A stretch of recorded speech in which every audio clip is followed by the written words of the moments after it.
Good day, grade 12 learners. Welcome to today's Life Sciences lesson. My name is Ntombi Dladla. This lesson is brought to you by the Gauteng Department of Education in collaboration with Saibono Discovery Center. Today's topic is the revision for the mid-year examination. And the presenters is myself, Ntombi Dladla, as I've introduced myself earlier on, and I'll be joined by my co-partner, Ms. S. Sugnanda.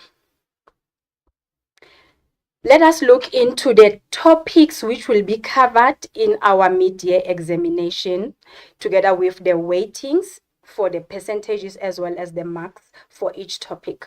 The first topic that will be covered in our June examination is DNA code of life, which carries 20 marks with the weighting of 14%, followed by meiosis with 16 marks, and then with the weighting of 11%.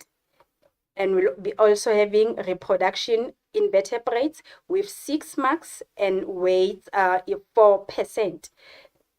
And then we'll also be having human reproduction, which carries 31 marks with the weighting of 21%, followed by the genetics and inheritance with 36 marks with 24% weightings. And then the last topic will be responding to the environment by humans, which carries 41 marks with the weightings of 27%. So when we add all these marks, they add up to 150, and then the percentage will be 100, which is of course 100%.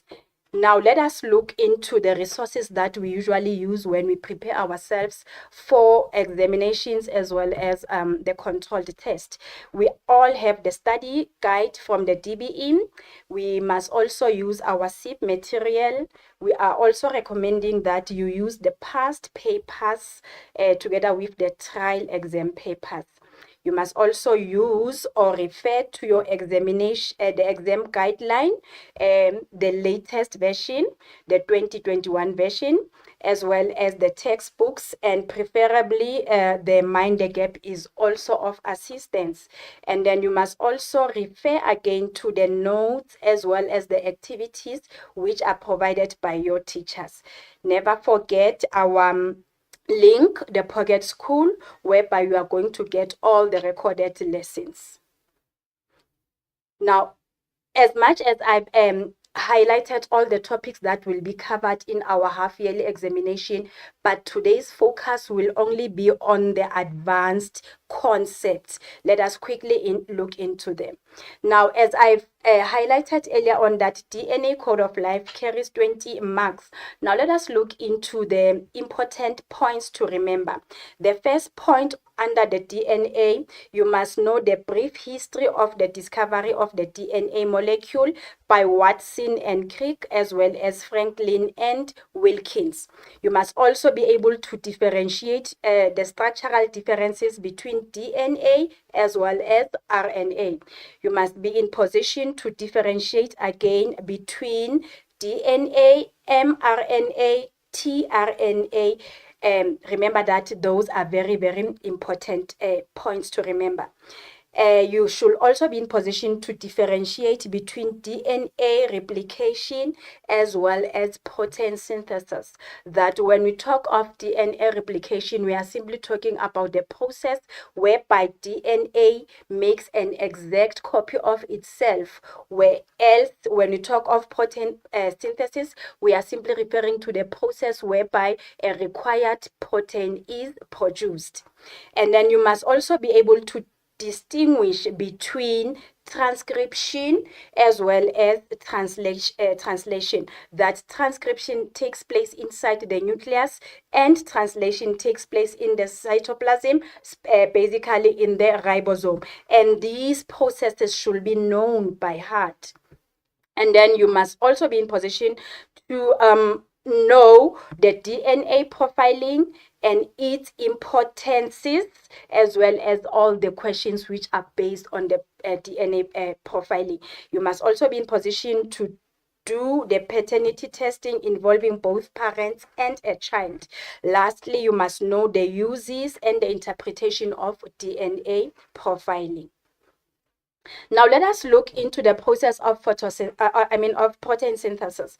Protein synthesis takes place in 3 stages. And then the first stage is our transcription. Transcription is the first stage of protein synthesis. And then this is the stage that is taking place inside the nucleus. Now, when we talk of transcription, we are simply referring to the formation of mRNA. Now, let us look into the process of transcription. The first thing that is taking place during the process of transcription is that the DNA double helix unwinds, and then as it unwinds, the hydrogen bonds will do what? Will break. As a result, the 2 separate DNA strands will result. Now, one of the DNA strands will therefore act as a template. Why? So that the formation of mRNA will be possible. And then how is this mRNA formed? The mRNA will be formed using the free nucleotides or the free RNA nucleotides which are found inside the nucleoplasm. And then these nucleotides will be used to form what? The complementary strand, which will be now what? The mRNA. And this mRNA will be used will be formed using the DNA template, which will be or which is found inside the nucleus. After the formation of mRNA, we now go to the second stage, which is the movement of mRNA from the nucleus. Now, the formed mRNA will therefore leave the nucleus through the nucleopore. Where is it going now? It goes now into the cytoplasm, and it will be now attached into the organelle, which is known as ribosome. Now, that was the second stage. Now, the last stage, which is transcription, which is taking place in the ribosome. The tRNA from the tRNA will therefore pick up the amino acids, and then they will make the complement into the mRNA, or they will be attached into the codon on the mRNA, and then bringing the amino acids. Now, these amino acids will be linked or will be joined together by a bond, and then the name of the bond between the amino acids, we all know that it is a peptide bond. As a result, required protein will be formed. So that is how the process of protein synthesis takes place. Now, the other aspect that we have to look into is the DNA profiling. That the DNA profiling is the technique used to identify the sequence of bases. Now, the nucleotides will be separated from each other so that they are found in a DNA strand. Now, the nucleotides will then appear as dark bands. So these are the dark bands, and then these are the nucleotides. So they will now appear as the dark bands. So what is going to happen now? We know that the DNA profiling is totally different from the fingerprints. Now, let us look into the effect of mutation on the protein structure.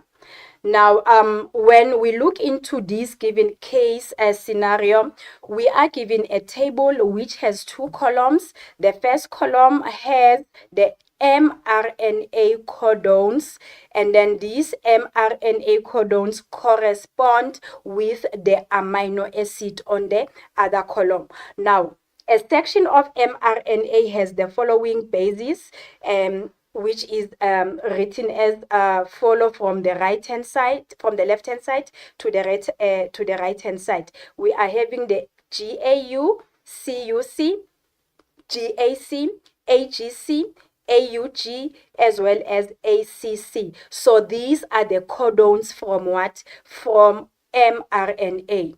Now, we are told that a mutation occurred which resulted in the following base sequence, meaning that the first codon did not change, the second codon is as it is, it also did not change, the third codon did not change, but when we look into the fourth codon, we now see a change. We have noticed that on the fourth codon, we had AGC, but on the new mRNA, instead of cytosine or instead of C, now we have what? We have U, meaning that there was a change. Now let us look into the question that will follow now. Question number 1 says describe the mutation that occurred. Now, when we describe the mutation that occurred, there are steps that we need to consider, or there are steps that we need to follow. Now, let us check the first step. When we check where the mutation occurred, you firstly compare the original mRNA to the one that has underwent mutation. Let's quickly go back a little bit. This is our original mRNA, and then this is the mRNA which underwent mutation. So the change was from C to U. The change was from C to U. Now the question says describe the mutation that occurred. So we had to compare.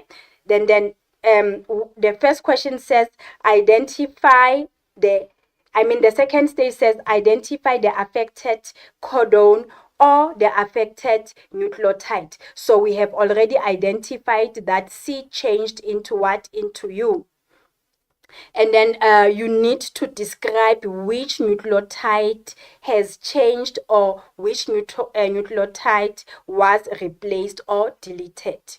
Now the answer will be that C was replaced by U on the fourth codon, or AGU was replaced into AGC. So that was the change. Now let us look into the second question. The second question says, explain the effect that mutation will have on the resulting protein. Now, when we have to explain the effect of mutation on the resulting protein, we still have to look into the stages or the processes. The first step that you need to do, or that you need to focus on, you'll have to use the given table to find out the new codon formed after the mutation. Now, this is the given table. This is the table which we were given. Now, what you need to check is to check if the new codon will give us the same amino acid or it will give us a different amino acid. And then where will you see that? From the given table. From the given table. And then secondly, you check the affected codon. The affected codon, if it resulted in the same amino acid as the original codon. Now let us check the affected codon. The affected codon is our AGC. So the AGC resulted into amino acid called serine. And then the old or the original codon also resulted, which was the mutated one is AGU. So AGU also resulted into the same amino acid, which is also serine. Then out of this comparison, you'll be able now to do what? To make an informed judgment on the production of what? Of the protein. Now the answer is that it codes for the same amino acid. It codes for the same amino acid, which is serine, and that means the sequence of amino acid is not going to change. Therefore, there will be no effect because the same protein was formed. Now let us look into the second chapter, or into the second topic, which is meiosis. We have highlighted earlier on that meiosis carries 16 marks. Now you need to know the definition of meiosis, that it is a type of cell division where whereby a diploid cell undergoes 2 divisions to form 4 haploid cells or to form 4 haploid gametes. Now, before meiosis begins, DNA replication takes place. Why is DNA replication taking place prior cell division? So that this results in each chromosomes consisting of 2 chromatids, which will be joined, 2 chromatids, which will be joined by a centromere. Now, the first division is whereby one diploid cell divides and gives rise into 2 haploid cells. So this will be the first cell and the second cell. And then on the second division, that's when the 2 haploid cells further divide to form now how many cells? The 2 cells further divide to form 1, 2, 3, 4 haploid cells or haploid gametes. Now, you must also know the biological importance of what? Of meiosis. That during crossing over, genetic variation was introduced, and that meiosis ensures that sex have a haploid number of chromosomes. Now, the terminology that you must know by heart, in other words, you must know the definition of the following terminologies by heart. Remember that the terminology question is always on question 1.2. Now you need to know the definition of homologous chromosome, the bivalent, the chromosome, the chromatid, the centromere, the centrosome. Please do not be confused, or do not confuse the centromere with centrosome. And then you must also know the definition of crossing over, the chiasma, the karyotype, the definition of non-disjunction, the karyokinesis, as well as cytokinesis. Now let us quickly look into the phases of meiosis. As I have alluded earlier on, that meiosis has 2 divisions. Now we'll be having the first division, and then after the first division we are going to have the second division. Now let's quickly look into the phases of meiosis. The first phase is our prophase, meaning that all the division that is taking place during the first division, all the stages will be named 1: prophase 1, metaphase 1, anaphase 1, and telophase 1. Let's quickly refresh our memories with these following stages. Remember that during prophase 1, that's where crossing over is taking place, and then what is going to happen? The nuclear membrane is going to disappear and the spindle fiber will appear. And then on metaphase 1, the homologous chromosomes will be aligned on the equator. And then on anaphase 1, there will be a contraction on the spindle fiber, or the spindle fiber will contract, and then when the spindle fiber contract, and then these chromosomes will be pulled towards opposite poles. And then the last phase, the last stage on the first division will be telophase 1. Telophase 1, now that's where the spindle fiber will start to disappear, and the nuclear envelope or the nuclear membrane will appear. As a result, we'll be having 2 daughter cells, which are now having half the number of the original from the original cell, or the original cell is. And then cytokinesis is going to take place. And then we move now to the second stage, or to the second division.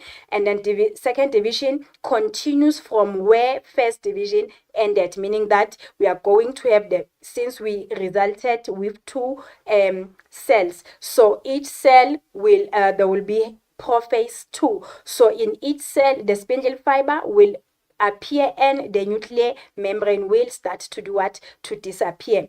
And then what are we going to have now? We'll be having metaphase 2. Now on metaphase 2, the chromosomes will lie on the equator singly now, not in homologous pairs. So that's where the difference is now between metaphase 1 and metaphase 2.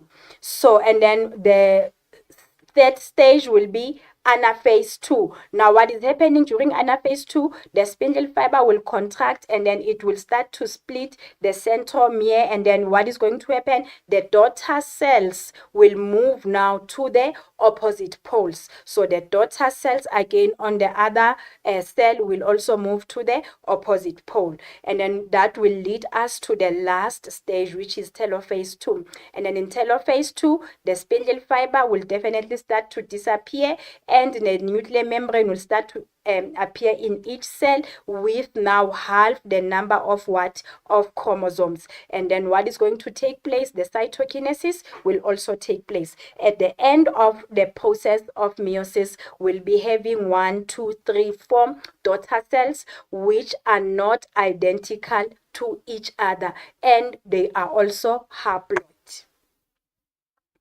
Now, let us look into abnormal meiosis. Now, abnormal meiosis leads to what we call non-disjunction. Now, you need to know what is non-disjunction and what are the consequences of non-disjunction. Now, the process of non-disjunction happens when the spindle fiber fails to separate during meiosis. What is going to happen now? Members of one pair of homologous chromosome will fail to do what? To separate. As a result, this is going to happen during anaphase 1 and may also happen in anaphase 2.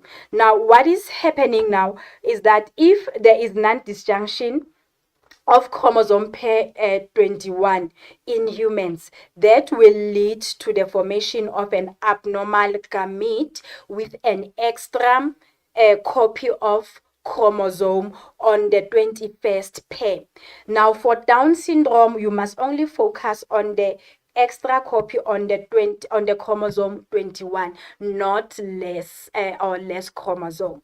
So what we are going to get, one gamete is going to get an extra copy of affected chromosome, whereas two gametes will lack the chromosome.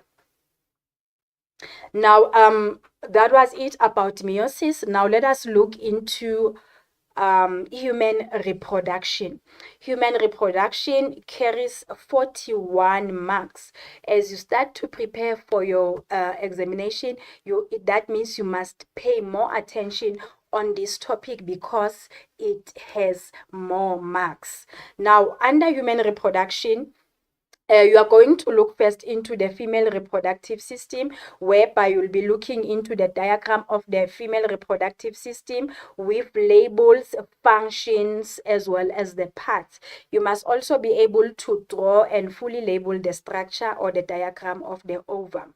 And then under male reproductive system, the diagram of the male reproductive system with labels, and then you must know both views, the side view as well as the front view. Do not study only the front view or do not study only the side view. You must know both views. And then you must also be in position to give the functions of all the parts of the male reproductive system, and you should also be in position to draw and fully label the structure of the sperm cell.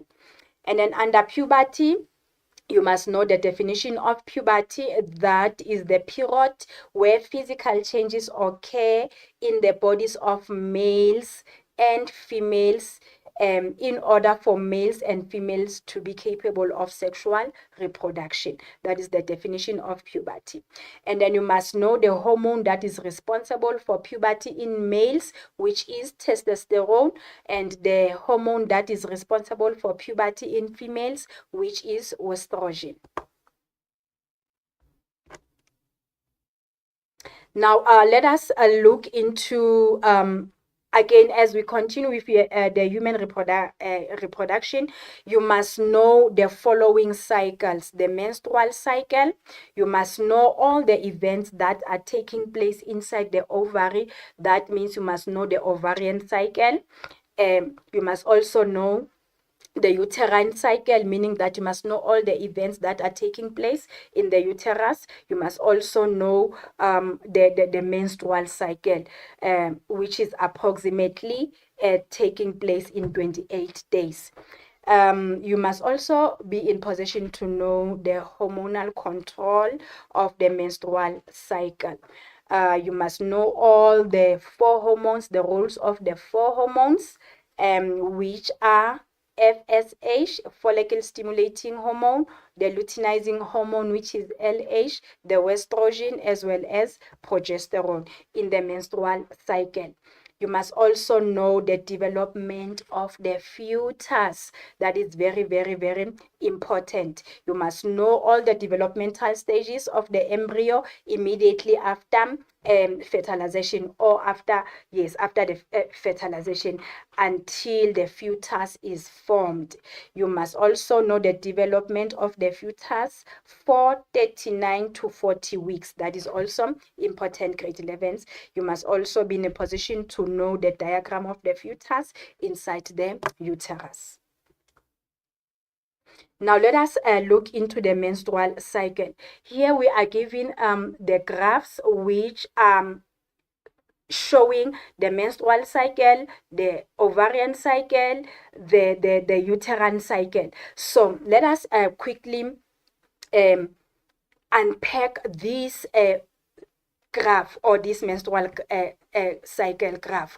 Now, at the upper part, or on the upper part of the graph, we are having the ovarian cycle, which shows the growing or the growth of follicles. Now we can see that the follicle is growing up until it forms the Graafian follicle. Then the ovulation is going to take place on day 14, and then the empty Graafian follicle, it's no longer called a Graafian follicle. After it has released an ovum, it is now called a corpus luteum. And then if the corpus luteum increases in size, it means that fertilization took place. But if the corpus luteum disintegrate, it means that fertilization did not take place up until it totally disappears. So what is happening? The body temperature will be constant at the beginning of the cycle up until it gets to the 14th day of the cycle, which is during ovulation. It starts to do what? To increase, and then it will, after it has increased, it will be constant up until the corpus luteum is destroyed, meaning that the temperature will now go down, or the temperature will decrease. And then we are also having the pituitary hormones, which are LH and FSH. So feel free to use the abbreviation, especially when you are not answering in a form of terminology. So you can shorten the luteinizing hormone into an LH, big letters, or the follicle stimulating hormones hormone into FSH. Remember, it should always be big letters. Now at the beginning, let us start first with the luteinizing hormone graph. So at the beginning of the cycle, the luteinizing hormone is constant up until it maybe the 12th day of the menstrual cycle, and then it starts to do what? It starts to increase up until the 14th day of the menstrual cycle. And then as it increases, what is happening? Let us go back now to our ovarian cycle. The ovary is going to release, the follicle is going to release the ovum, so that will lead to ovulation. ovulation. After ovulation, the luteinizing hormone will start to decrease, and then it will be constant up until the end of the cycle. And then let us look into the FSH. At the beginning of the cycle, the level of FSH in the blood is constant again up until it gets now into towards the ovulation. So it starts to do what? The FSH also increases so that the follicles are also growing. And then after ovulation, the level of FSH also decrease up to the end of the cycle. Now, what is happening in the ovary when we now focus on the estrogen as well as progesterone? Let us start first with estrogen. The level of estrogen is a little bit lower at the beginning of the cycle, but as days go by, the level of estrogen starts to do what now? It starts to increase. As it increases, look at now into the ovarian cycle. What is happening with the uterus, the lining of the uterus? It is also starting to increase. And what is happening after ovulation? The level of estrogen starts to do what now? To drop. And then the level of estrogen starts to increase again after ovulation. Why is it increasing? And then so that the endometrium or the uterine lining starts to it becomes thick, so that there's more blood that is flowing into the endometrium. So the level of progesterone also increases immediately after ovulation. So what does that mean? Should there be chances of fertilization, meaning that we are going to need this progesterone because the corpus luteum is getting bigger. But when we look into this graph, the corpus luteum disintegrate or degenerates. And then what is happening with the level of progesterone? It is also decreasing, meaning that there was no fertilization that took place. So towards the end of the cycle, what is going to happen now? The wall of the endometrium, it is going to do, or the endometrium is going to break, and then it will release that blood, and then that blood will come out through the vagina together with what? Together with the unfertilized ovum, and then it will come out as what now? As menstruation. So that is how the process of menstruation takes place. Now let us quickly look into the questions based on the human reproduction. We are given the graph with all these letters and everything. Now the first question says name hormone V. Where's hormone V? This is hormone V. You need to name hormone V. What is hormone V? We all know that hormone V is hormone V is estrogen. Describe the effect of hormone V. Describe the effect of estrogen on the lining of the endometrium. Describe the effect of that on the lining of endometrium. It increases the thickness of endometrium. Explain the importance of endometrium lining. It provides a place where the embryo implants and the placenta forms. Question 2, name hormone X. Let us check where hormone X is. Name hormone X. There is hormone X. What is hormone X? Hormone X is luteinizing hormone, or LH. Give the functions of hormone X in the menstrual cycle. It is produced to burst the Graafian follicle, to release the ovum, or you can say it stimulates ovulation. And then it also stimulates the development of the corpus luteum. So it also stimulates the development of the corpus luteum. Question 3, which hormone is secreted by structure Y? Now we need to check where structure Y is. So this is structure Y. Which hormone is secreted by structure Y? So that is a very simple question. Hormone progesterone. Name 2 functions of hormone secreted by structure Y. Name 2 functions of progesterone.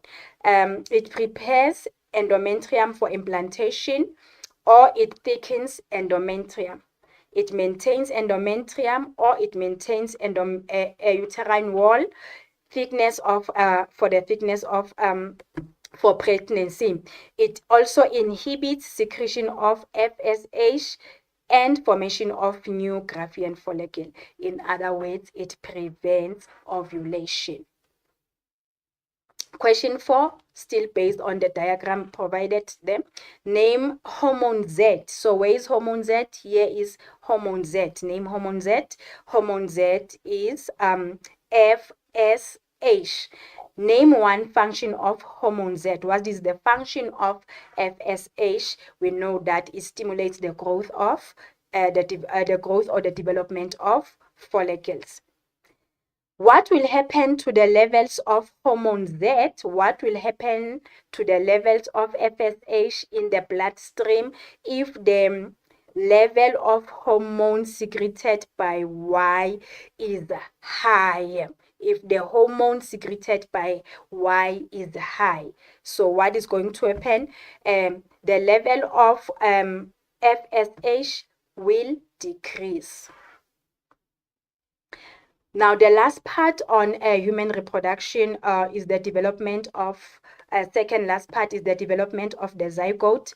Remember that after in the ovarian cycle, that's where ovulation takes place, and then the ovum is released from the follicle, and then this ovum will fuse, and then what is going to happen? The nucleus from the sperm cell will fuse with the nucleus of the ovum, and then that process is called fertilization to form a diploid zygote. And then the diploid zygote will undergo mitosis and divide to form 4 cells, further divide to form 8 cells, up until it forms a ball of cells which is called morula. And then morula also divides further by means of mitosis to form a hollow ball of cells which is called the blastocyst or the blastula. And then this blastula will then be attached into the endometrium of the uterus. So this process is called implantation. So here are the developmental stages. Immediately after fertilization, we have diploid zygote, 2 cells, and then 4 cells. And remember, all these divisions are meant possible by the process of by mitosis. And then 8 cells, after 8 cells, we'll be having morula. Morula will develop into the blastocyst. And then let us look now into the development of the fetus in the uterus.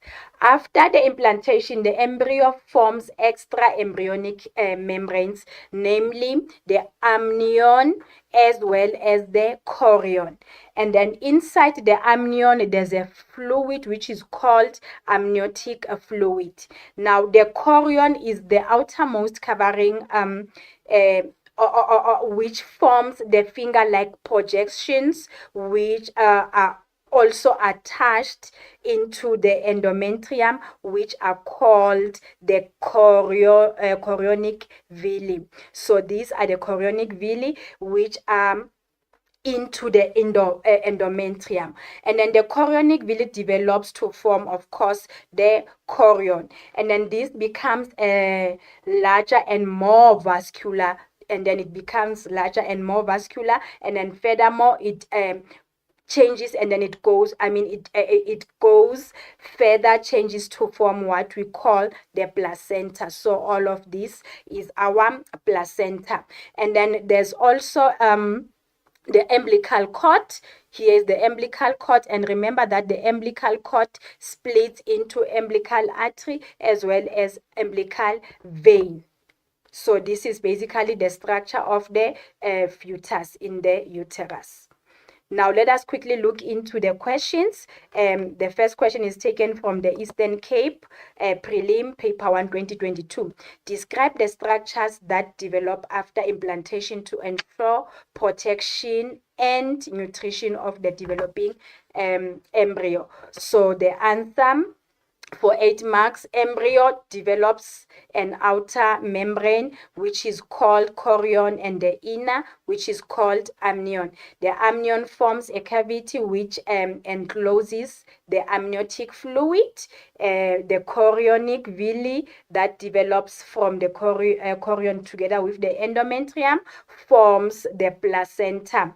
A hollow tube called umbilical cord attaches the embryo to the placenta, and the umbilical cord consists of the umbilical artery as well as the umbilical vein. So any 8 marks out of all these marks. So grade 12, this now takes us to the second part of today's presentation, whereby we'll be joined by my co-partner, which is Mem Sugnandam Suki, my colleague. Over to you, Suki. She will take you through up until the end of today's lesson. Thank you.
Good day, grade 12 learners. Welcome back to the second half of today's revision lesson.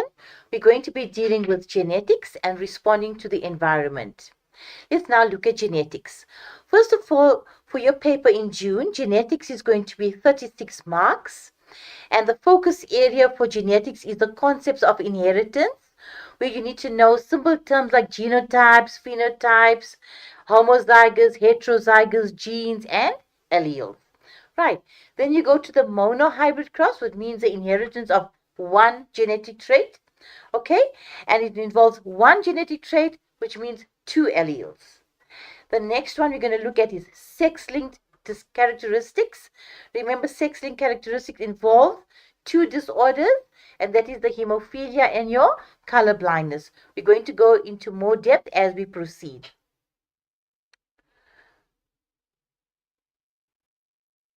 Now, we're also going to look at pedigree diagrams, which is part of genetics, right? Your pedigree diagrams, which must not be confused with a phylogenetic tree, which you're going to learn about later. You're going to do pedigree diagrams, which basically show you the inheritance of genes from one generation to the next. And then we're going to do a special branch of genetics, which is called genetic engineering. And that deals with your stem cell research, your cloning, and your genetically modified organisms. So GMOs and stem cell research and cloning forms part of genetic engineering. And then we're going to look at paternity testing. How do we actually look at blood groups and DNA profiles to do paternity testing? Now, some terminology that can cause some confusion at the end of the year. So please, the best way is to revise, and always write out what you learn so that you don't get confused with the spelling, and you also know that actual terminology and the meaning of it. So some confusion learners always get is chromatin and chromosomes. Remember, chromatin is when the cell is still resting and the chromosomes are still coiled. Whereas when the cell starts is mitotic or meiotic division, right? Especially in the prophase, the chromosomes shorten, they are visible, and they are now called chromosomes. Then genes and alleles. A gene is actually a unit of heredity. For example, height. For example, hair texture, skin color, eye color, your nose shape, your finger shape. So those are genes, but you get forms of the genes, which are called alleles. So let's take an example. For example, the height gene is height, then your alleles will be short and tall. Okay, if you're short and tall will be your alleles. So an allele is a form of a gene. Then from those alleles, you're going to see those alleles that you actually see on a person in the phenotype, that becomes the dominant allele. So if your parents are both tall and you are tall, then you must know that tall is the dominant allele. If both parents are tall, you can also get a short child. So remember, then the short is going to be hidden, which we call the recessive allele. So two tall parents can actually produce a child who is short. And that means that the recessive allele for short was hidden. Okay. So phenotype is physical appearance. It's what you see on the person. Excuse me. And genotype is the actual genetic makeup, which we use alphabets. Homozygous, homo means the same, and heterozygous means different. So if you have the same two alleles, like big B, then that's homozygous. If you have, for example, a big B and a small b, it means that is a hybrid or different. That's heterozygous. Monohybrid simply means when you're dealing with one genetic trait. And dihybrid simply means you are dealing with the inheritance of two genetic traits. You need to know, learners, the format of a genetic cross. You can either use a genetic cross or you can use a Punnett square.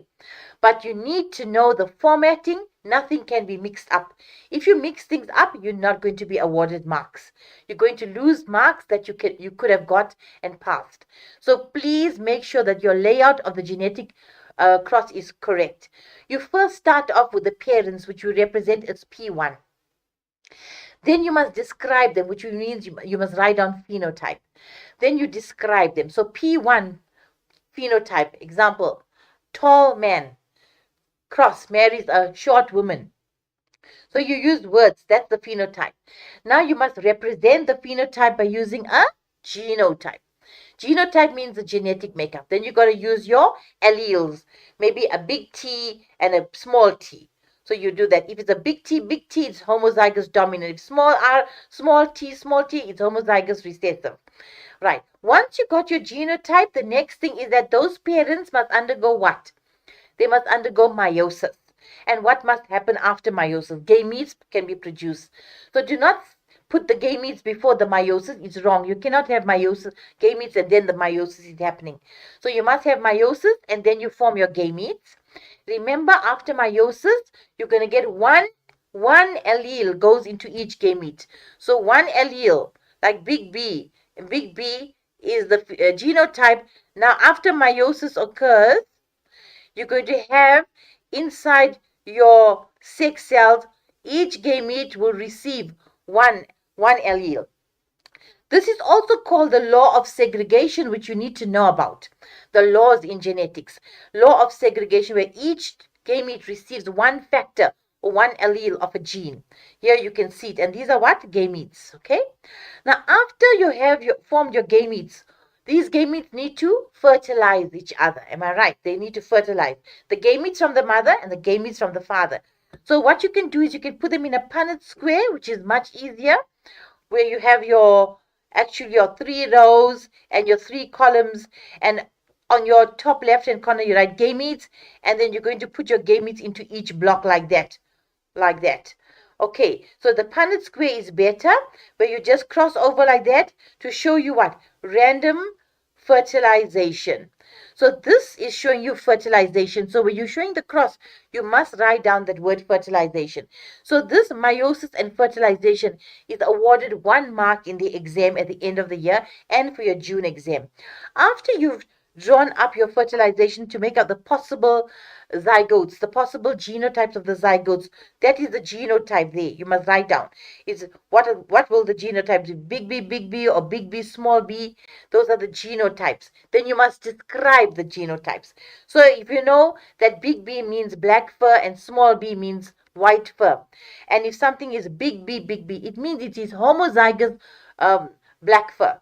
Okay? If small b means white fur, it is that means if it's big B, small b, and big B stands for black fur.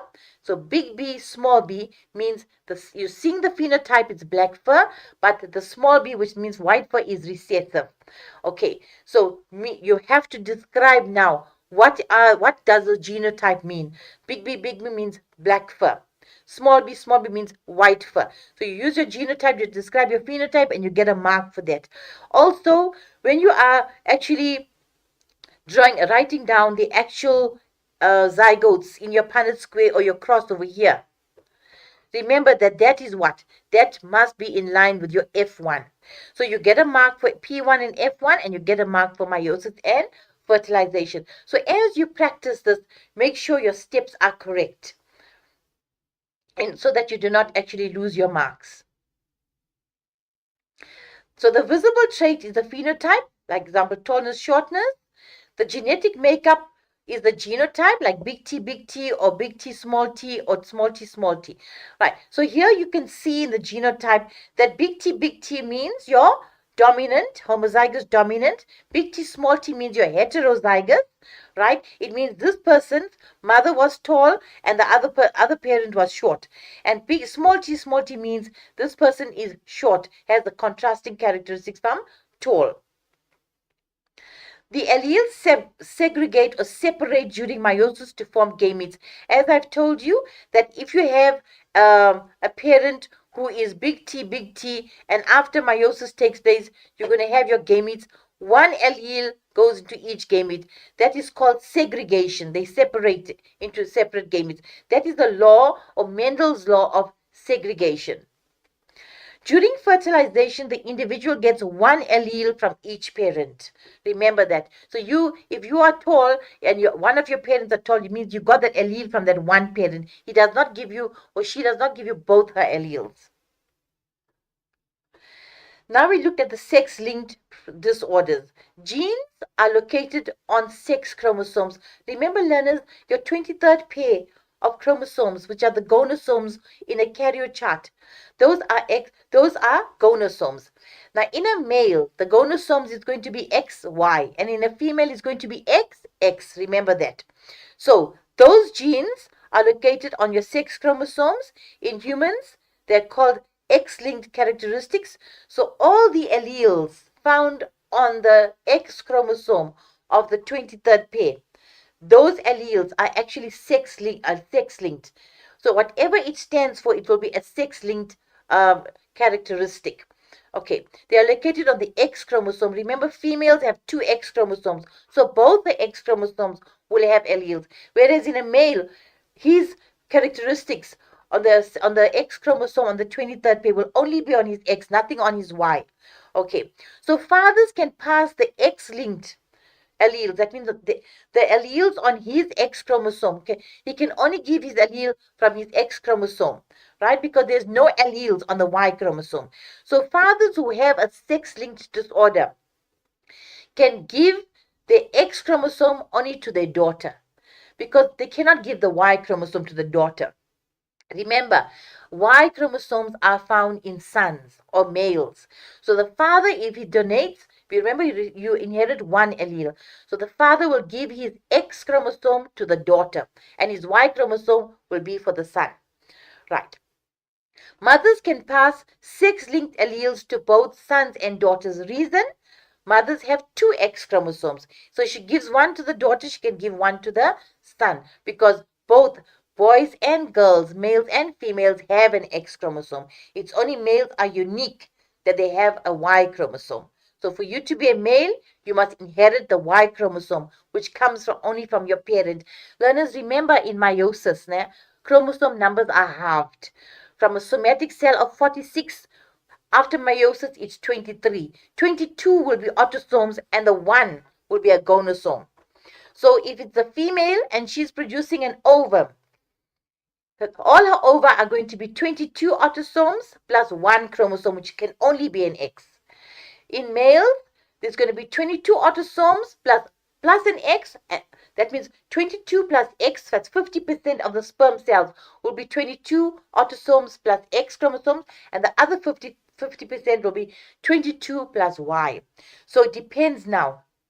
During fertilization, the ovum, if it's fertilized by a sperm with these 22 plus X, then that zygote will be a female child. If the ovum is always 22 plus X, and if it's fertilized by a sperm with 22 plus Y, that's going to be a male child. So remember, that's why we are saying fathers pass the X chromosomes to their daughters. Okay. Now here you can see a diagrammatic representation of the sex-linked disorders. Here you can see this symbol with the circle and the plus means a female, and you can see two same-sized chromosomes, XX, and this one with the arrow is the male, XY. You can see that the X chromosome is the same as that X chromosome there in size, and the small little one is a Y chromosome because it doesn't have much alleles.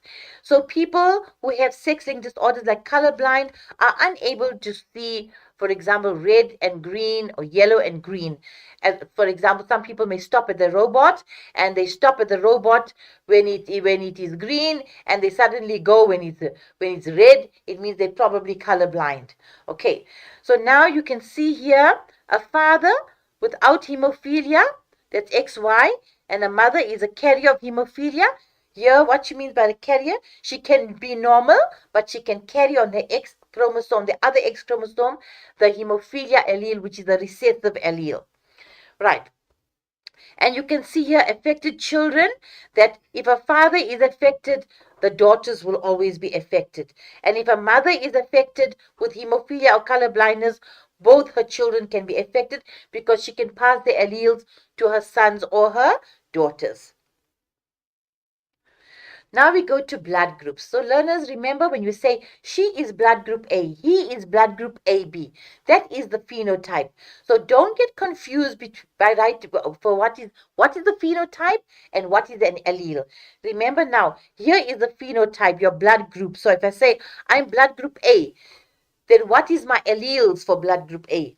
My alleles can be capital I to the power A, capital I to the power A, and they must be close to each other. And you can see that it's in a capital letter because blood groups are dominant. Dominant blood group A and dominant blood group B. So those are the two dominant blood groups, two dominant alleles in blood groups, A allele and a B allele. So that's why they are in capital letters. Right, and you have another allele in blood groups called the O allele. So we have actually three alleles controlling 4 blood groups. So what are they? They are the alleles, allele A, I to the power A, then allele I to the power B, and your small letter I, which is representative of the blood group O. So blood group O is actually a recessive blood group. Okay, A and B are dominant, but O is recessive, so we represent it by a small letter I. So 2 small letter I's will mean that that is blood group O. And you can see it. If I'm blood group A and I am homozygous blood group A, it means both my parents were blood group A. I inherited one allele one allele A from my mother, the other A allele is from my father. Or you could be heterozygous blood group A. It means one parent was blood group A and the other parent may have been carrying a blood group O, the recessive O allele, which is represented by small letter I. If you are homozygous blood group B, you will be I to the power big B, big B. Or you can be heterozygous blood group B. It means you have a B allele and a small O allele. Now this blood group also is an example of codominance. So you have A allele, B allele, and O allele. But when you have both the alleles found in the blood together, that is AB, that is an example of codominance. And we represent it by capital I to the power A, capital I to the power B. Reason is A and B are dominant. So this one is codominant. So if a parent is blood group AB, he can never ever have a child who is a blood group O, or he cannot pass an O allele, which is the small letter I, to the learners, to his children.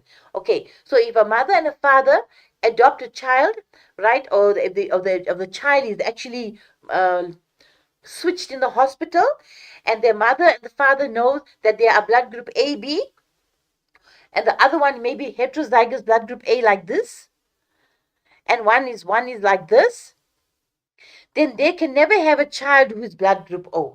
Because for the child to be blood group O, he must receive the O allele, which is represented by small I. He must receive an O allele from that parent, no problem, but this parent doesn't have an O allele, so this cannot be their child. So that is how we are able to use blood groups to determine who is the parent of the child. But it's not for certain, because many people can have the same blood group, and you would see later that we use another form to do paternity testing. Now here you can see the 1, 2, 3, 4 rule of blood. An individual has one blood group, that's the phenotype. An individual has 2 alleles for their blood group. See, blood group A, 2 alleles, 2 homozygous dominant alleles. There are 3 different alleles controlling blood group. Because we are 3, that means more than 2. We say blood groups are an example of what? Multiple alleles. They're an example of multiple alleles. Or they're an example of codominance. Children, remember that. And how many blood groups we have in a population controlled by 3 alleles? 4 blood groups. Blood group A, blood group B, blood group O, and blood group AB. Which one is codominant? AB. Which one is recessive? Blood group O. So those are the most important things, and the more you revise, the better it is for you. So here's a question from question to paper February-March 2015, right?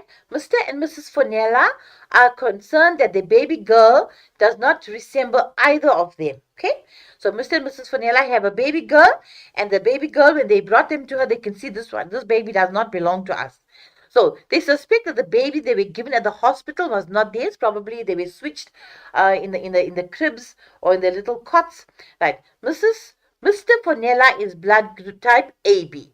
So Mr. Fonella is blood group AB. Okay, that is his phenotype, and Mrs. Fonella is blood type B. Okay. So now that is the phenotype. How can we write Mrs. Fonella in the genotype? I must say I to the power A, I to the power B. So first work it out, work everything out, and then you are able to look at the questions. For blood group B, Mrs. Fonella is blood group B. So she can be, they're not telling us, so she could be like that, homozygous blood group B, or she could be blood group B heterozygous. Okay. But whatever it is, whether she's heterozygous or whether she's homozygous, she can only give one allele. Mr. Fonella does not have an I allele. So they are right that that baby is not theirs because the blood type already proves it. Right. So you can see now, give the possible genotypes of the baby girl. The baby girl is blood type O. That's the phenotype. So what will be the genotype? The genotype will be 2 small letter I's. Okay? Give the possible genotypes of Mrs. Fonella. She could be this or this. Okay, children? So let us see the answers. You see, she can be homozygous blood group B or heterozygous blood group B. And the baby girl can only be homozygous blood group O, which is represented by 2 small letter I's. Explain why the baby girl with blood group O cannot be Mr. and Mrs. Fonella's daughter. Reason is, for parents to have a child with blood group O, you must say both the parents must be heterozygous. They must carry the O allele in order for the child to inherit one O allele from each parent, right?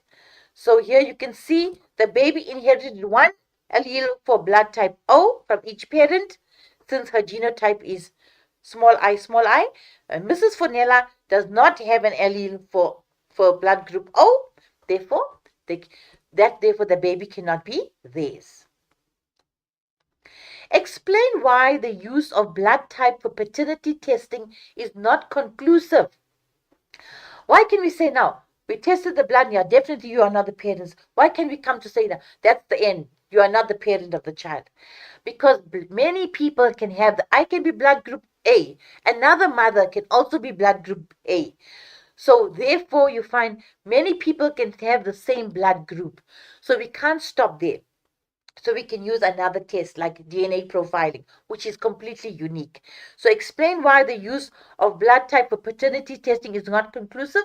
Because your blood test helps to eliminate, it actually helps to eliminate those parents that can never ever be. Like, for example, Mrs. Fonella, who is AB, can never ever be a parent of a child with blood group O. So let's look at the answer.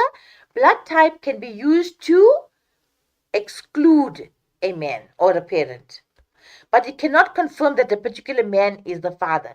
It can exclude, say, no, this is child with blood group O. You are AB. Yes, you are out because you don't even carry the O allele, right? Or the O allele. So since a large portion of the population have the same blood type, so for 2 marks, blood type can exclude a parent, but it cannot confirm that that parent is the father or mother of the child because many people have the same blood groups. Use your knowledge of sex chromosomes and explain why the sex of a child is determined by the male gamete. Remember, children, we said a male always has on the gonosomes. Your gonosomes tells you whether you're a male or a female. Your 1 to 22 tells you your general things, but the 23rd one tells you whether you're a male or a female. So in males, it's XY, and in females, it's XX. Ne? So remember now, after meiosis occurs, then this is your cell with on the 23rd pair looking like that for the male and that for the female. After meiosis, you're going to have 2 gametes there, X and Y for the male, and for the female, you're going to have XX. Ne? So using your knowledge of sex chromosome, explain now why the sex is determined by the male gamete. Okay. Females always have an X chromosome. The ovum will always have an X chromosome. So if an ovum, which is 22 plus X, is fertilized by a sperm with 22 plus X, it's going to be you must write it down. It's going to be a female child. If the ovum is always 22 plus X, if it's fertilized by a sperm with 22 plus Y, it's going to be a male child. So which gamete determine the sex of the child? X is always there for the ovum, the female, but it is the male sperm cell. All right. So normal females have 2 X chromosomes. We said that. We drew it, right? So you can always draw what you think in your mind and then put them in words. Normal females have 2 X chromosomes. Normal males have an X and a Y chromosome. The female always provides the X in the ovum, like 22 plus X. So if an ovum is fertilized by an X-bearing sperm, that's 22 plus X, a female or a girl is formed. If an ovum, which is 22 plus X, is fertilized by a sperm with 22 plus Y, then a male is formed. Okay? And just by writing that, it gives you 5 marks. Now we go to pedigree diagrams. Pedigree diagrams may look threatening, learners, but as you practice it more and more, you find it becomes very easy. Okay, first of all, when you're looking at a pedigree diagram, what does it indicate? It indicates the inheritance of genes over several generations.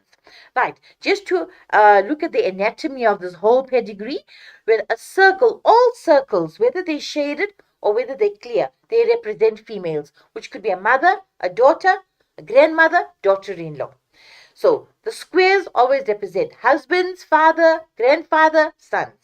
Okay, so those are males. Now, in most cases, if they do not give you a key like this, the one that is shaded always is the affected one. It's the one with the disease. Okay, learners, remember that. Now, here they gave you a key.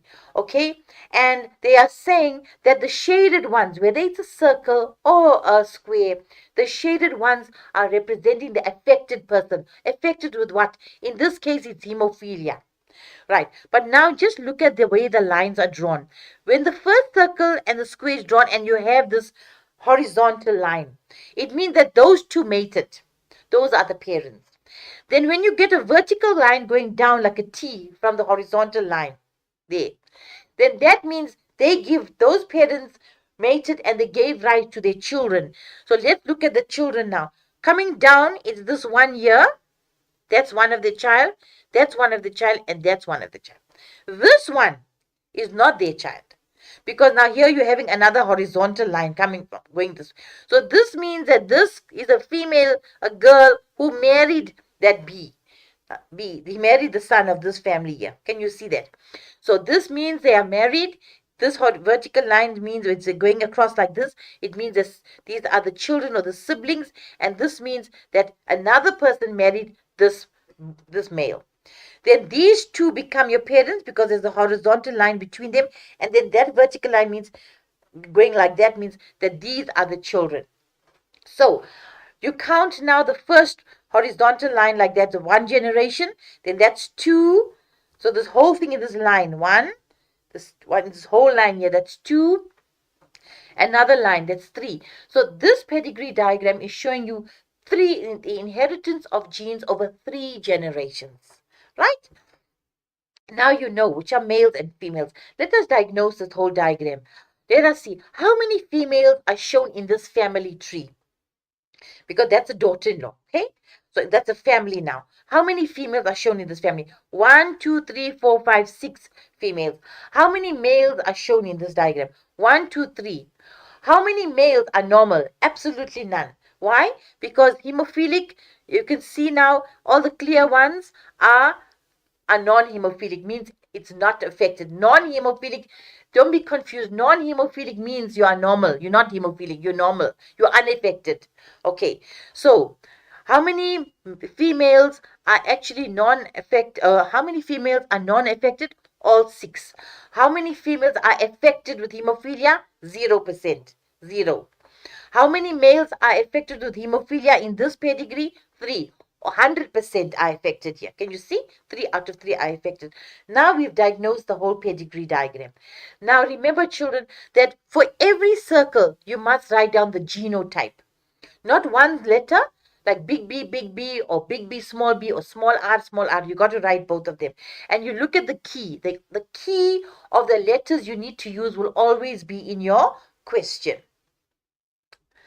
Right. So you're going to look at the key and you're going to determine now the inheritance. If it's affected, which genotype or which allele must I use?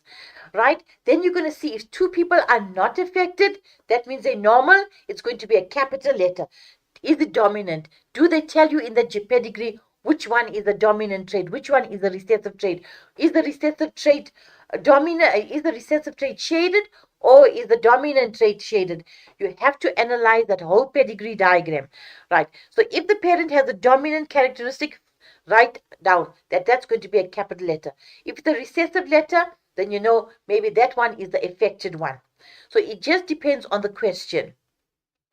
And the best way to explain this whole thing is by looking at an example. So here we have a question coming from the DBE paper 2, November 2020, right? Gold syndrome is a sex-linked disorder. Learners, do not use X to the power G or X to the power D for any genetic cross, only when they state that it is a sex-linked disorder. That's when your X chromosome must have X to the power something, okay? Now they got here, it is a sex-linked disorder. It is caused by a dominant allele XG. So you see here now, they say Gold syndrome is caused by a dominant allele. So it's not a recessive allele like hemophilia or color blindness. That means the affected people are actually the ones with a dominant allele, right? The diagram below shows the inheritance of Gold syndrome in a family. Okay. Give Gabby's genotype. So straight away, before you even look at the question, learners, take your pencil. It's your question paper. You can turn it around, you can write on it, you can erase. Use a pencil so you don't deface the paper and make a lot of scratches where you cannot see anything. Use a pencil and write down. Okay, let's look at all the genotypes. That's the first step. Gabby, okay, she is affected. She is a female because it's a circle, so I must put XX by Gabby straight away because she's a female. This one is also XX. That's a female XX. That's a female XX. The males are all XY. Ne? Anju, you may not know Anju whether he's a male or female, but it tells you. But it's a circle. So Anju, whatever her name is, this is a female. So that's XX. Pilusa, you don't know if Pilusa is a male or a female, but the square tells you Pilusa is a male. So you put XY. And here, they don't give you this person's name, but you know she's a female, she's XX, and you know that's a female XX, and you know this is a male XY. So now you've got all your alleles, your sex chromosomes. Now you see, affected one must have a dominant allele. So Gabby is going to be what? X to the power big G, right? Because she has the dominant allele, and because of that, she's having the dominant allele of the disorder. But she and Pete got married, but they do have children who are affected and not affected. Can you see that? So Pilusa is the affected one. She's just like he is just like the mother. Mother passed the sex-linked disease to the son, Pilusa. So now you're going to see if Gabby is actually affected, she must have the dominant allele XG, but now she cannot be XG. She can't. She has to be what? Big X to the power G, and she must carry the normal allele, which is the recessive allele, X to the power small g. Why? Because some of her children are also normal. All right. So here you can see now Anju's phenotype. Anju, remember now Anju and Pilisa got married, and they can ask you in this question, how many males are represented in the diagram? Don't say 1, 2, 3, because you see only 3 squares.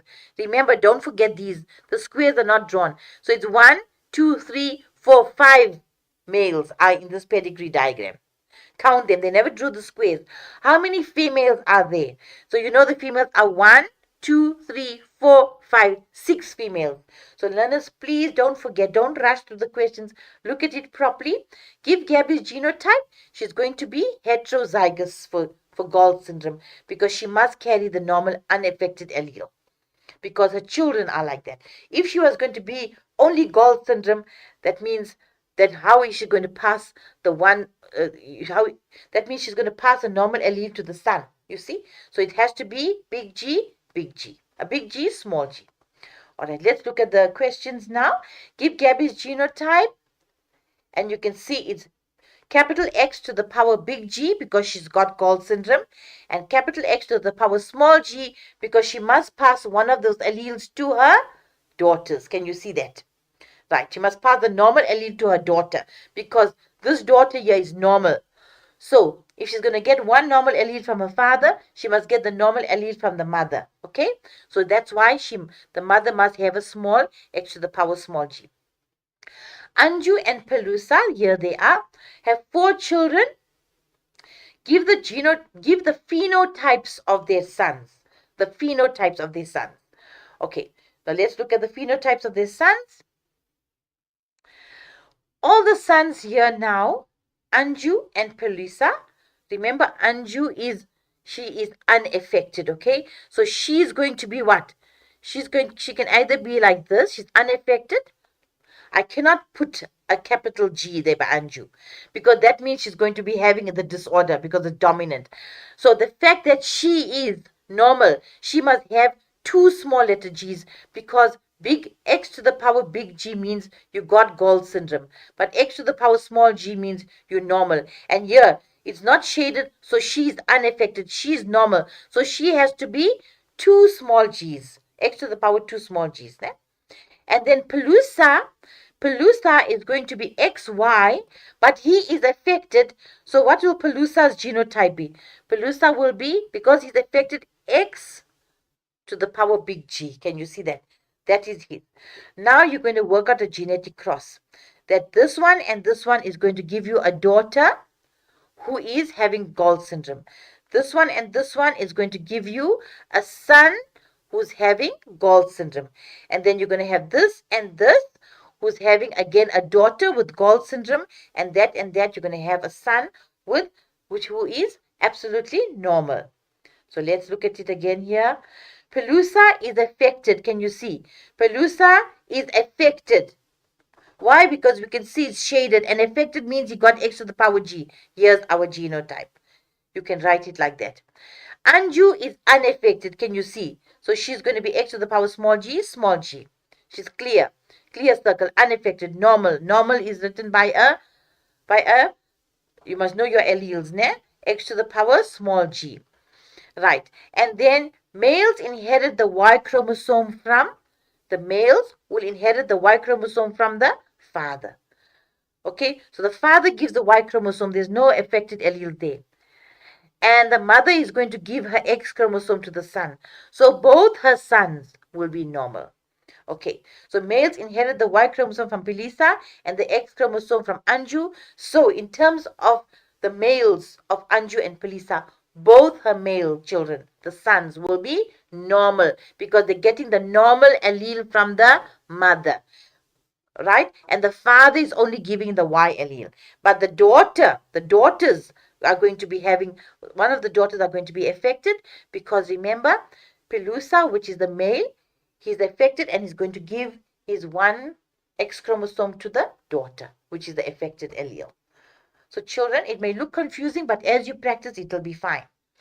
Right, paternity testing. Again, now we spoke about blood groups. We know these are the blood groups. These are the possible alleles of all the blood groups. We've seen it in the table. And the other way we can test for paternity is by using a DNA profile. So here you have, when you're doing a DNA profile, you have a known and an unknown DNA sample in front of you. If it's a child, you've got to compare the possible parents' DNA bands with the child's DNA bands. Then you've got to compare the possible father's DNA bands with those of the child, right? And you're going to see now, here's the child. So there's 2 fathers. The mother will always know she's given birth to the child. So that's not a problem. There's the mother. So you can't have 2 mothers for the DNA. The mother gave birth to the child. That's the mother. Right. Now, who made the mother pregnant? Father 1 or father 2? Who's the father of the child? So you're going to look at now, here's the child, and you take father 1. None of father 1's DNA bands matches this child in the first part. It's only father's 2 DNA bands that match that child. Then father 1 doesn't match again. Then father 2 does no match. Now, for this DNA band of the child, the mother's is matching. For this DNA band here, the 4th DNA band of the child, father 2 is again matching. So already 3 DNA bands of father 2 is matching the child. Then in the third, 1, 2, 3, 4, 5, the 5th DNA band of the child, the 3rd DNA band of the mother is matching. Okay, none of it is going with the 2 fathers. That's the DNA band of the child. Again, father 1 and father 2. You see, sometimes we can have at the same place, the same common gene. So here, both the fathers is matching. Okay, but you can see in father 1, only 1 out of all the DNA bands matches that with the child. Whereas in father 2, already you can see 1, 2, 3, 4, 5 DNA bands match with the child. And here mother's matches with the child. And here. So more of DNA bands of father 2 matches with the child compared to father 1. Father 1 and only has 1 DNA band.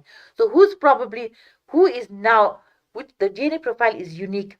So now we can confirm that father 2 is the father of the child after doing the blood grouping. Okay. Now we look at the May, June 2023 paper, right? And you find that here in humans, hemophilia, okay, let's go back. In humans, hemophilia is caused by a recessive allele, right? Remember, look at the disease. It's not, sex-linked disorders is not always caused by a recessive allele. It can be dominant, then it's going to be X to the capital letter. If it's caused by a recessive allele, X to the small letter. In case of hemophilia and color blindness. And there you represent it like that. A woman who is heterozygous for hemophilia, okay? She's heterozygous for me. As you read, work out on a page, work it out at the back of your question paper. A woman, so woman always automatically means XX. She's heterozygous for hemophilia and is caused by a recessive allele. So she's heterozygous for hemophilia, which means she doesn't have hemophilia. She is carrying the hemophilia allele. And they tell you must use this. The person who's hemophilia is X to the power small h. So if she's heterozygous, she's carrying that heterozygous allele, that recessive allele, and then she's going to be normal. Now this is heterozygous female. She's carrying the hemophilia allele. She marries a man with hemophilia. Man is going to be XY. If he is hemophilic, he's only got 1 chromosome. That X allele is going to show on his X chromosome like that. Nothing is going to be there. Use a genetic cross to show the percentage chance of the couple having a daughter who is homozygous for normal blood clotting. All right. So now we're going to see here this one and this one. You do the first with the first. That is X, X, X to the power H, small h. X, Y, X, Y. That's the second random fertilization. That's X to the power big H and Y. So we finish the first with the first and the second. Now what happens if this allele of the mother crossed over with this allele of the father? Then that's XX. That's going to be a female child. And it's going to be small h. That means she's going to be affected with hemophilia. Okay. And then you have here, okay, you're going to have here your, right, let's just go back. Sorry about that, learners. Let's go back.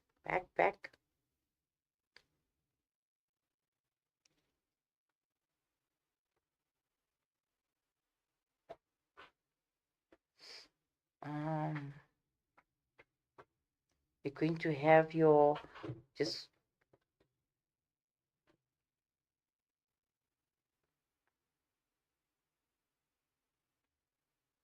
okay, we can take a 2-minute break, learners. I'll come back to you in a minute or two. Excellent. Excellence is a habit. Excellence is a quality you have, a quality I have.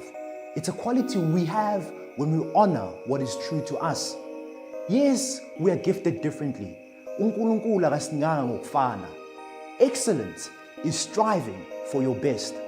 Whenever you have a particular project, test, homework, uzbuze, ask yourself, is this my best?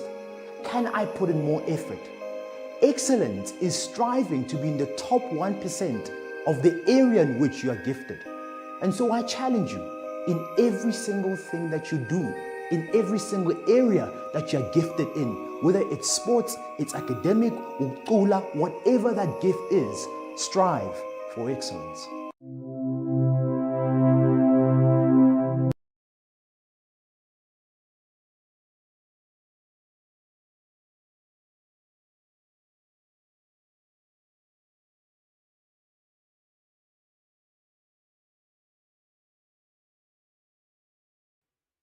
Welcome back, learners. And let's go back to the slide with the genetic cross on hemophilia. Remember now, the mother is the carrier of hemophilia. So she's normal, but she's carrying it. And the father is hemophilic. And then, if you know, when we separate them into alleles, it's going to be X to the power big H. So let's look at all these alleles and let's try to cross them over, right? So the big allele, or X to the power big H from the mother, is going to cross over with that allele from the father, and then that zygote is going to be a female, which is heterozygous. That means she's normal, but she's a carrier just like her mother. Then if you cross over the first with the second, it's going to be a male child, and he's going to be normal. I've finished the first allele with the first and second of the other parent. Now we take the second allele of the one parent and cross it over with the first allele of the next parent. And we can see here now, you're going to have big A, capital X here, right, which is big H. And then you're going to have Y. Okay, you're going to have an XY here, XY, right? There's no H there. And then you're going to have another one here going to X to the power small h and Y. Now, what percentage chance is the couple having a daughter who's homozygous for normal blood clotting? You have a daughter here, and you can see her daughters are both normal. So there's absolutely no blood clotting. Normal for blood clotting. She's normal for blood clotting.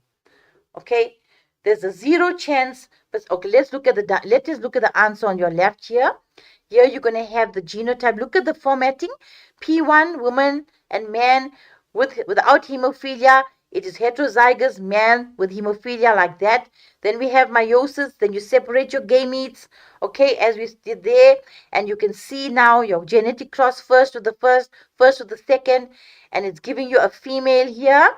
This female is normal for blood clotting, but she's heterozygous normal. They want to know which is the daughter which is homozygous for normal blood clotting. So this one is heterozygous. Né? This one here, she's normal. This is the male and he's normal. This is the female. She is homozygous, normal for who is homozygous for normal blood clotting. Okay, a daughter who is homozygous for normal blood clotting. This one here is having blood clotting, but she's not normal. Okay, she's having blood clotting. And this is the male who is actually hemophilic. So we have, now you're going to describe the actual genotypes using the phenotype. One daughter without hemophilia, that means she's normal. One daughter with hemophilia, can you see here it is.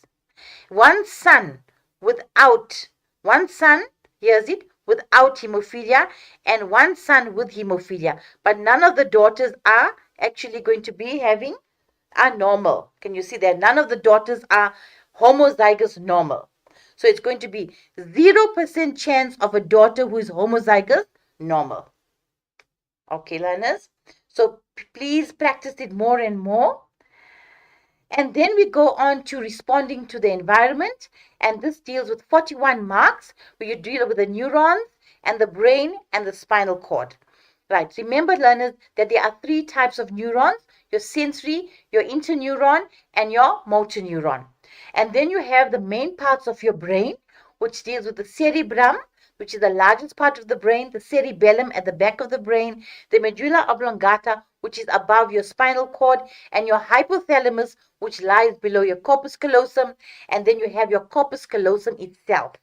And then you must know the diagram of the spinal cord, and with it, how does the reflex action actually fit into the spinal cord diagram.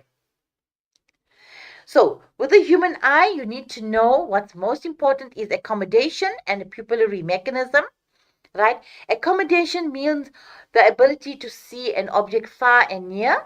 That is the adjustment on the shape of the lens, right, to focus on an object far and near. And pupillary mechanism simply means the mechanism that controls the amount of light that enters the eye. And we also deal with the visual defects relating to the eye as well. Then we talk about the ear. We need to know about hearing as a function of the ear and balancing as another function of the ear. Now, when you're talking about the nervous system, this is a very important diagram, okay, the divisions of the nervous system, and you can see that our central nervous system in the center is your brain and your spinal cord, right, like a lollipop. The brain is there, and then your spinal cord is there. So this becomes your central nervous system. And from your brain comes your cranial nerves, and from your spine comes your spinal nerves, like that. So these nerves on the outside of the brain are called cranial nerves. Outside of the spine are called spinal nerves, and this on the outside is regarded as the peripheral nervous system. So these nerves on the outside are regarded as the PNS, peripheral nervous system, CNS, central nervous system, brain and spinal cord. And then these cranial nerves and spinal nerves, learners, can actually form your autonomic nervous system. So your cranial nerves can go, and your spinal nerves can go to a voluntary muscle, that means it's somatic, or it can go to your involuntary muscles which you cannot control, then it's called the autonomic nervous system. It works on its own. This autonomic nervous system, which is coming from the cranial nerves and spinal nerves, this autonomic nervous system can either stimulate an organ, that is stimulating it, sympathetic, or it can bring it back to normal, that's parasympathetic. So remember, your autonomic nervous system works on its own, not automatic, it's autonomic, and it has two divisions, your parasympathetic and your sympathetic. Sympathetic prepares you for an emergency like an adrenaline, and parasympathetic brings your situation back to normal. For example, now some examples of a sympathetic nerve: increases your heart rate or heartbeat, increases your blood pressure, that's when you're scared. Then when you calm down, your heart rate will decrease, that's the parasympathetic. If you're scared, your breathing rate increases. Who's controlling that? The sympathetic nerve of your autonomic. If you come back to normal, your decreasing breathing rate is brought about by your parasympathetic. Sympathetic nerves, you find that if you're scared, you don't really feel like eating because less blood is flowing to the digestive system when you are scared. Whereas when you are normal again and you want to eat again, it's because more blood is now flowing to your digestive system, which encourages your appetite. And then sympathetic nerve, when you are scared, your pupils will widen, they dilate. And then when you come back to normal, your pupils will constrict. And when you're scared, your bladder will relax, right? You find you will pass out urine no matter where you are because you are very scared, your bladder relaxes. And if you are normal, your bladder will now contract. So please know some of these examples of the sympathetic and parasympathetic nerves. Here's a question paper relating to that flow diagram. Identify the component of the nervous system represented by, let's see, by A, and that is the peripheral. So you have nervous system, which is two divisions: central nervous system, peripheral nervous system. Now what will guide you is the one that's lower than that. Central nervous system is the brain, and B will be the spinal cord, okay? Spinal cord. And then A, central nervous system, that's cranial nerves. So C will be spinal nerves. And cranial nerves and spinal nerves form part of what? The peripheral nervous system. Can you see that? Your cranial nerves and your spinal nerves are going to give rise to what? Because this is the sympathetic, so you know E is going to be parasympathetic. So automatically this is going to be your autonomic nervous system. So before you look at the question and if you work it out, you'll find you'll be able to know the answers much better. So name the type of nerves found at A, or what is represented by A, your peripheral nervous system, D, your autonomic nervous system, that's sympathetic, guides you to that answer. Name the type of nerves found at C. If this is cranial nerves, that will definitely be spinal nerves. Give the letter and name of the component that slows down the heart rate when an emergency situation has passed. What brings you back to normal? It's going to be E, your parasympathetic nervous system. Now we look at the eye. Very simple, right? You can see this little representation here, that from the sclera you have your cornea, which is curved and transparent, and this little part here in front, here's your ciliary muscles, which are attaching to your suspensory ligaments, that's attaching to your lens, which is biconvex and glassy or transparent. And here's your iris, and your iris actually controls this little opening in there called the pupil, right? So now accommodation means the ability to see far and near. So what is the stimulus? Distance. What brings about the changes? Your lens, your ciliary muscles, your suspensory ligaments. So here's your ciliary muscle, here's your ligaments, and here's your lens. So when an object is less than 6 meters, that means near. So remember, learners, when you are reading your exam paper, it's less than 6 meters. That is near vision. What happens? CC. Ciliary muscles will contract. Your sclera now moves forward because it's contracting. Your sclera, the white part of your eye, moves forward. Your ligaments will now become loose. And the tension on the lens will decrease. There's going to be less tension because the ligaments are now relaxing. Right. The lens becomes now more convex because the ligaments are now relaxing. It doesn't pull the lens. So the tension on the lens decreases. It becomes more convex. So therefore, more refraction, more light bends. Refractive power increases on the lens because the suspensory ligaments are loose. And a clear image of the near object is formed on the retina. So the opposite will happen for far vision. Distant vision, when an object is more than 6 meters, so they can say from when you are looking at a book, you focus on an aeroplane that's flying in the distance. What changes will occur in the eye? Remember, the parts will always be there. Now, the ciliary muscles will relax. The sclera will go back to normal. The ligaments will tighten. Tension on the lens increases because the lens is pulled. The lens becomes less convex now. Less refraction. Refractive power decreases, and a clear image of the far object is formed on the retina. So that's very simple. Pupillary mechanism. Here you can see this opening here, which looks like a dot, is actually an opening, the pupil, and it's controlled by the iris, which is like a bicycle wheel. It has radial muscles. Here's the pupil, circular muscles, and you have your radial muscles radiating outwards. So remember, tomorrow you're writing your paper in bright light. So in bright light, CC, circular muscles will contract. RR, in bright light, radial muscles will relax. Our iris has radial and circular muscles. And then your pupil, which is the opening, constricts, and less light will enter because you're in bright light, you don't need much light. Then in dim light, at night, when it's dark or there's less light or there's load shedding and it's cloudy and the light somehow in the exam room has become less, what's going to happen to your eye? Your eye must adjust to the darkness, to the less light. And what happens is the opposite. Your circular muscles now will relax. Your radial muscles will now contract. Your pupil will dilate. And more light enters the eye. This is called pupillary mechanism. And I can guarantee you, learners, they're going to ask a question. What controls the amount of light that enters? It's not the pupil. It is the iris that controls it. So this is now summarizing it, okay? Stimulus, change in the distance of the object from the eye. Pupillary mechanism, what's the stimulus? Light intensity. Change in light intensity. Here's distance.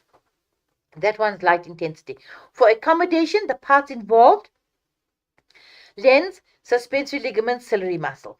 For pupillary mechanism, parts involved: pupil, iris, which is made up of radial and circular muscles. Main changes for accommodation is that it changes the convexity of the lens. In the pupil, it changes the diameter of the pupil, either constrict or dilate. What brings about the changes in the shape of the lens? It's your contraction and relaxation of the ciliary muscles, or your loosening and tightening of your suspensory ligaments. In pupillary mechanism, what brings about the changes is your radial and your circular muscles. Now here is a question, a graphical question representing the constriction and dilation of the pupil. It says changes in pupil diameter of time. Remember, this is your y-axis. Your diameter depends on the time or how much of light comes in. So the graph alongside indicates the changes in the diameter of the pupil of the eye. Which structure in the human eye is responsible for the changes indicated in the graph?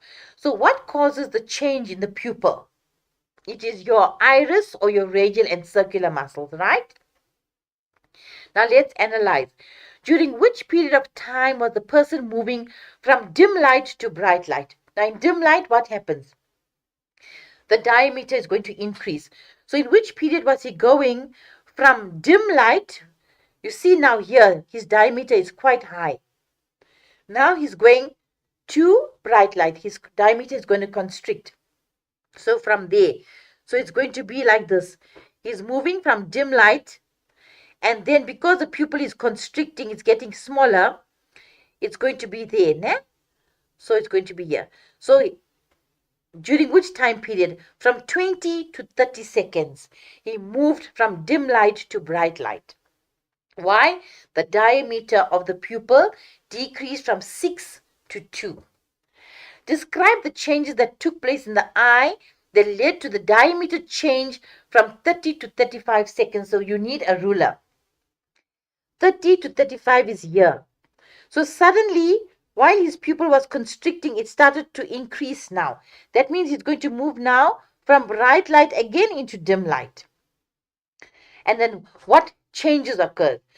From bright light to dim light, his ciliary muscles will now, his circular muscles will now relax. Remember, he's going now to dim light. His radial muscles will now contract. And what's going to happen? The pupil diameter will increase and more light will enter. So let's look at the answers. What controls, what's bringing about the change in the pupil size? It's your radial and circular muscles, or you can say iris. During which time was the person moving from dim light to bright light? It's from 20 to 30 seconds. Reason is that the pupil is now going smaller. Describe the changes that took place in the eye. The diameter from 30 to 35, you can see he's going into dim light. His radial muscles contract, circular relax, and the pupil will increase in diameter. Now the last part is the simple part, is the ear, and all you need to know, learners, is that for the ear, the main stream of the eye is the pinna, which traps your sound waves. It directs it into the auditory canal. Remember, it traps sound waves. Once the sound wave strikes the tympanic membrane, it will vibrate with sound and transfer the sound vibration to the ossicles, which is the hammer endal stirrup. When the ossicles vibrate, they will transfer the sound vibrations to the oval window membrane. The oval window membrane will separate your middle ear from your inner ear. When that oval window membrane vibrates, it's going to set up pressure waves in the inner ear.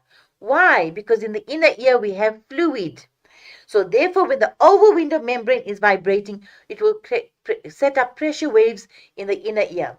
And in the inner ear, there is a cochlea, which has an organ of Corti called a receptor, which will convert your pressure waves into a nerve impulse. Don't say message, nerve impulse, which will be carried by the auditory nerve to your cerebrum of the brain, where sound will be interpreted. So it's sound waves, vibration, and in the inner ear, it's going to be pressure waves and nerve impulse. There are two ways in which the inner ear regulates our balance. So the ear is responsible for hearing and balance. So here you find, you can have a mnemonic. You find that here is your semicircular canal, They're arranged in 3 different planes. They're filled with the fluid. And then here's your coiled cochlea, which has the organ of Corti, dealing with hearing. And between the semicircular canals and the cochlea lies what we call a utriculus and sacculus. And in this utriculus and sacculus, we have a receptor which we call the macula. Macula. And this macula is sensitive to the way your head is positioned. Are you diving into the pool? Are you upright carrying something on your head? So your head's position to gravity is actually sensitized by the macula. Your macula is sensitive to the stimulus of position of head to gravity. Okay, so that is the receptor macula. And what is the stimulus? Position of the head to gravity. And where you find the macula? In the utriculus and sacculus. Then in the semicircular canals at the base is the ampulla. See, ampulla at the base. There is a receptor called the cristae. Many cristae or one crista. This crista is sensitive to the speed and direction of your head. And that's how it's going to maintain your balance. Both your receptors, macula and cristae, sends a nerve impulse via the auditory nerve to the cerebellum, children, not cerebrum. Cerebrum interprets senses, hearing, taste, but cerebellum maintains your balance, okay? And sends a nerve impulse to your skeletal muscles to maintain your balance. Same thing here. You find your cristae and your macula are responsible for balancing, right? Macula is the position of the head to gravity. The cristae is for balancing, but how does it balance you? By actually looking at the stimulus of your speed and direction of the head, and it's found in the ampulla, the cristae. Macula is found in the utriculus. Organ of Corti for hearing is the receptor found in the cochlea. Here's some questions now. Name the receptors found in part B. You need to know what's part B. It's a semicircular canal, and you know that will be what? Your cristae. Right. Explain the consequence to the human body if part C is damaged.